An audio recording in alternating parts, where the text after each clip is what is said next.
Jadi kotel efek ini menurut saya ada, tapi efeknya sedikit. Makanya saya bilang itu seperti mimpi basah. Rasanya ada, tapi nggak real.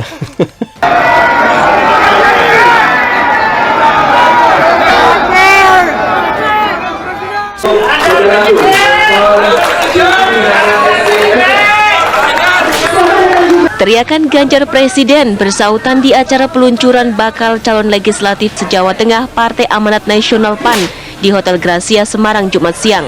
Jawa Tengah sudah memutuskan satu nama Pak Ganjar Pranowo untuk diusung menjadi calon presiden dan wakil presiden yang disampaikan kepada DPP tadi. Ribuan warga Aceh menyambut Anies Baswedan usai melaksanakan sholat Jumat bersama di Masjid Raya Baitur Rahman. Mas Ganjar ini selalu punya modal dasar angka kesukaan atau likability-nya ini lebih tinggi dibandingkan dengan nama Mas Anies atau Pak Prabowo. Saat menyapa warga, Anies bahkan sempat digotong warga agar bisa leluasa menyapa. Gubernur Jawa Tengah Ganjar Pranowo unggul dibanding sejumlah nama calon presiden dari survei elektabilitas yang dilakukan Carta Politika. Nanti tanggal 10 Januari PDIP akan memberi semacam surprise buat rakyat ini. Apa tuh surprise-nya? PDIP akan mendeklarasikan Ganjar Pranowo menjadi presiden. Anies menyatakan banyak dukungan, namun elektabilitas Ganjar yang terdepan. Pendukung Anies tidak berdampak pada elektabilitas Anies Baswedan. DPP PAN Jawa Tengah merekomendasikan duet Gubernur Jawa Tengah Ganjar Pranowo dan Menteri BUMN Erick Thohir untuk diusung sebagai calon presiden dan wakil presiden.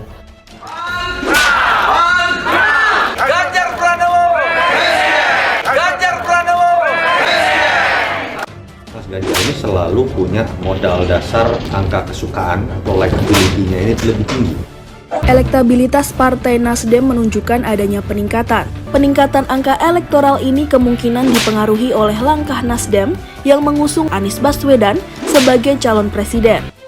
Kotel efek ini menurut saya ada, tapi efeknya sedikit. Makanya saya bilang itu seperti mimpi basah. Rasanya ada, tapi nggak real. Ganjar Pranowo memperoleh elektabilitas atau tingkat keterpilihan tertinggi, disusul Anies Baswedan dan Prabowo Subianto di posisi kedua dan ketiga.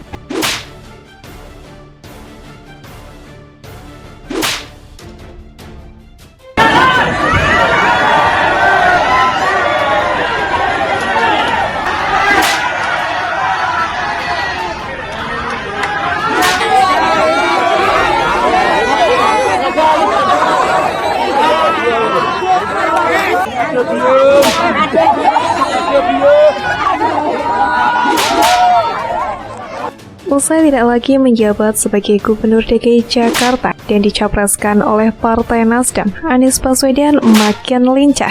Hampir setiap hari Anies Baswedan kampanye ke berbagai daerah. Sayangnya, buah kampanyenya itu belum terasa manisnya. Buktinya dalam berbagai survei capres, Anies Baswedan masih ada di bawah Gubernur Jawa Tengah Ganjar Pranowo. Jadi kotel efek ini menurut saya ada, tapi efeknya sedikit. Makanya saya bilang itu seperti mimpi basah. Rasanya ada, tapi nggak real. Teriakan Ganjar Presiden, Erick Thohir Wakil Presiden menggema di Semarang, Jawa Tengah. Dalam acara tersebut, DPW PAN juga tengah merekomendasikan duet Gubernur Jawa Tengah Ganjar Pranowo dan Menteri BUMN Erick Thohir untuk diusung sebagai calon presiden dan wakil presiden dari PAN. Memang kalau lihat rambut yang putih, paling jelas itu Pak Ganjar, betul nggak? Tapi Pak Erick juga kalah. Kalau perut-perutan muka kayaknya Pak Erick tuh.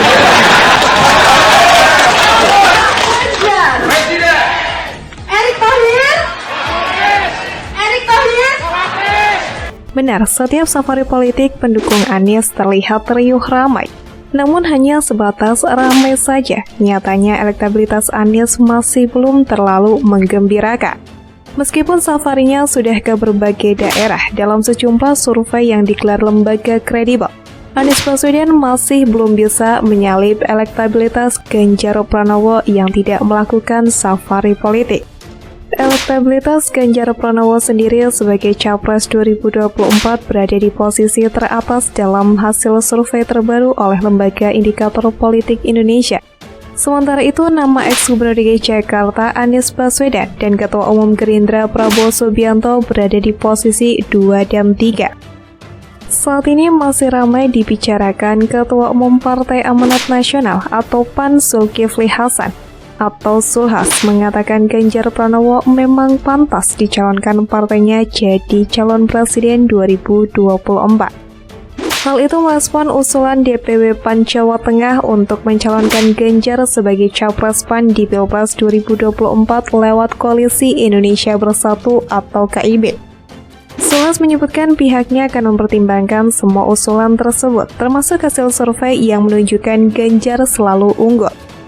Tentunya DPP PAN akan mempertimbangkan dengan cermat aspirasi tersebut, apalagi memang hasil sejumlah survei Gubernur Jawa Tengah Ganjar Pranowo selalu menempati posisi teratas 3 Capres 2024. Kata Zulhas dalam acara peluncuran bakal calon legislatif atau Bacalek PAN se-Jawa Tengah di Kota Semarang, Jumat 2 Desember.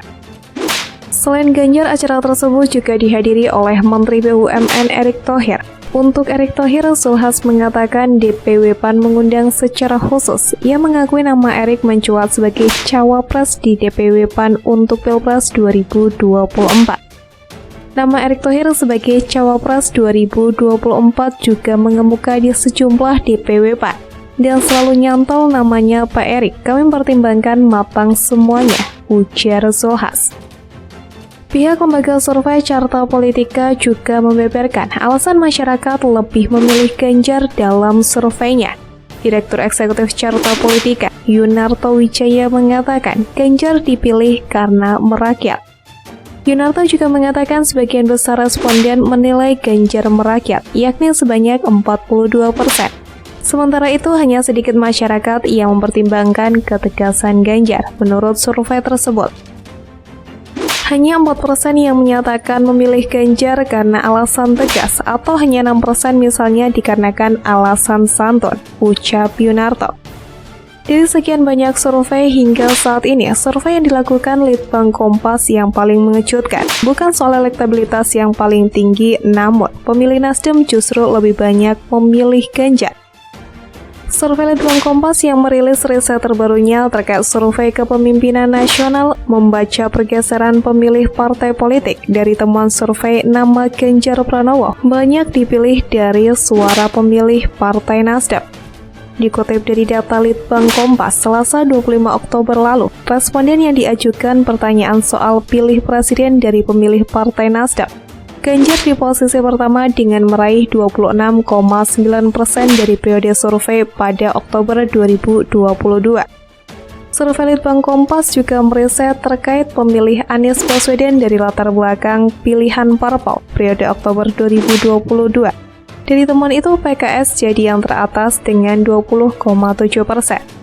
Di bawah PKS ada Demokrat 19,8%, Gerindra 13,1%, Golkar 8,1%, PDIP 6,6%, PAN 5,6%, sementara PKB 5,1%, sedangkan Nasdem 4% dan P3 2%.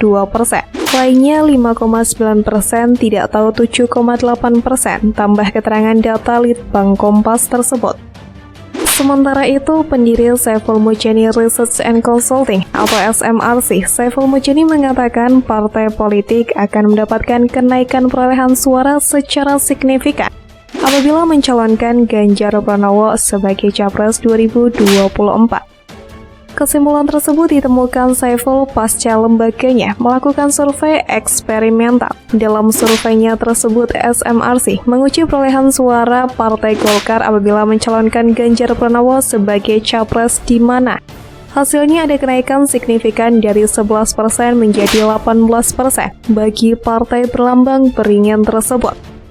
Di sisi lain, PDIP akan mengalami penurunan suara dari 25% menjadi 18% apabila melepas sosok Ganjar Pranowo.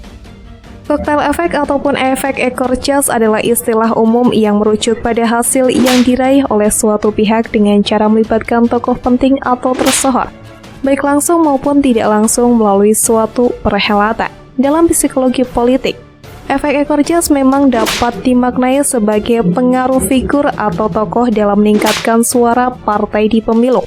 Figur atau tokoh tersebut bisa berasal dari calon presiden ataupun calon wakil presiden yang diusung. Sederhananya, partai politik akan mendapatkan limpahan suara dalam pemilihan umum anggota legislatif apabila mencalonkan tokoh atau figur yang populer serta memiliki elektabilitas yang cukup tinggi.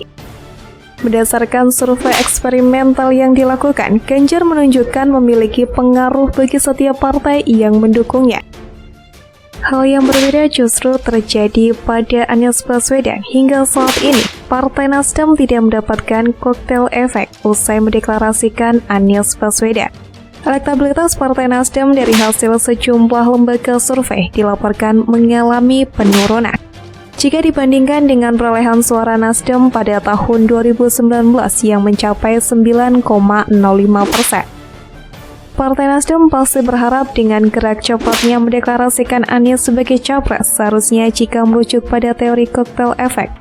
Parpol yang mengusung capres dengan elektabilitas mumpuni akan mendapatkan perolehan elektoral yang signifikan. Akan tetapi, apa yang ditemukan oleh 4 lembaga survei memperlihatkan teori selalu tidak sama dengan kenyataan di lapangan. Meskipun Anies Baswedan disebut memiliki elektabilitas yang konsisten di 3 besar kandidat capres 2024.